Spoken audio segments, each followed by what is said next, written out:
বুদ্ধ পূর্ণিমা ঘিরে পার্বত্য জেলাগুলোর বৌদ্ধ বিহারে চলছে নানা আনুষ্ঠানিকতা। রাঙামাটিতে উৎসবের কি আয়োজন থাকছে জানবো মিশু মল্লিকের কাছে, আমাদের সহকর্মী, তার কাছে সরাসরি যুক্ত হচ্ছে। মল্লিক, আমাদের জানাবেন যে রাঙামাটিতে যে বিহারগুলো রয়েছে সেই বিহারে আসলে কি ধরনের আয়োজন রয়েছে এই পূর্ণিমাকে ঘিরে, এবং একই সাথে যারা অংশগ্রহণ করতে এসেছেন তারা আসলে কি বলছেন? সকলকে মৈত্রীময় শুভেচ্ছা। বৌদ্ধ ধর্মাবলম্বীদের জন্য আজকের দিনটি আসলে খুবই তাৎপর্যপূর্ণ এবং খুবই গুরুত্বপূর্ণ একটি দিন বলা যায়। কারণ আজ হচ্ছে গৌতম বুদ্ধ, যিনি আসলে বৌদ্ধ ধর্মের প্রবর্তক, তার আজকে হচ্ছে জন্ম, এবং আজকের দিনেই তিনি বুদ্ধত্ব লাভ করেন এবং আজকের দিনেই তিনি মহাপরিনির্বাণ লাভ করেন। সে কারণে আসলে আজকের দিনটিকে ত্রিস্মৃতি বিজড়িত দিন হিসেবে আখ্যায়িত করা হয়ে থাকে, এবং বৌদ্ধ ধর্মাবলম্বীরা এই দিনটিকে আসলে খুব গুরুত্বপূর্ণ এবং খুব গুরুত্ব সহকারে পালন করেন। আজকের দিনটিকে বৌদ্ধ পূর্ণিমায় নয়, আজকের দিনটিকে আসলে বৈশাখী পূর্ণিমা বলা হয়ে থাকে। বর্তমানে আমি রয়েছে রাঙামাটির প্রধানতম এবং অন্যতম বৌদ্ধ ধর্মীয় প্রতিষ্ঠান রাঙামাটি রাজবন বিহারে।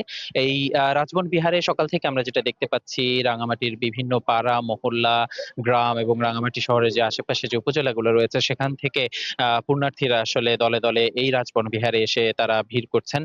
সকাল থেকেই এখানে আসলে নানান আনুষ্ঠানিকতা পালিত হচ্ছে, যার মধ্যে বুদ্ধ মূর্তির দান, অষ্টপরিষ্কার দান, অষ্টশীল গ্রহণ, পঞ্চশীল গ্রহণ সহ এবং বুদ্ধ স্নান সহ আরো নানান আনুষ্ঠানিকতা আসলে এখানে পালিত হচ্ছে। অল্প কিছুক্ষণ পরেই যে সকল বন্ধনা দেশ জাতির মঙ্গল কামনায় এবং নিজের পরিবারের সুখ সমৃদ্ধি কামনায় তারা আসলে প্রার্থনা করছেন। আর অল্প কিছুক্ষণ পরেই পূজনীয় ভিক্ষু সংঘ তারা আসলে এখান থেকে রাজবন বিহার থেকে তারা একটি শোভাযাত্রা করে পাশেই যেখানে আসলে ধর্মীয় দেশনা প্রদান করা হবে সেখানে তারা যাবেন। সেখানে আরো কিছু ধর্মীয় আনুষ্ঠানিকতা রয়েছে, সেই আনুষ্ঠানিকতা গুলো আসলে পালন করা হবে, যার মধ্যে আসলে অষ্টপরিষ্কার দান সহ বুদ্ধ মূর্তি দান সহ আরো নানান আনুষ্ঠানিকতা রয়েছে, সেগুলো পালন করা হবে।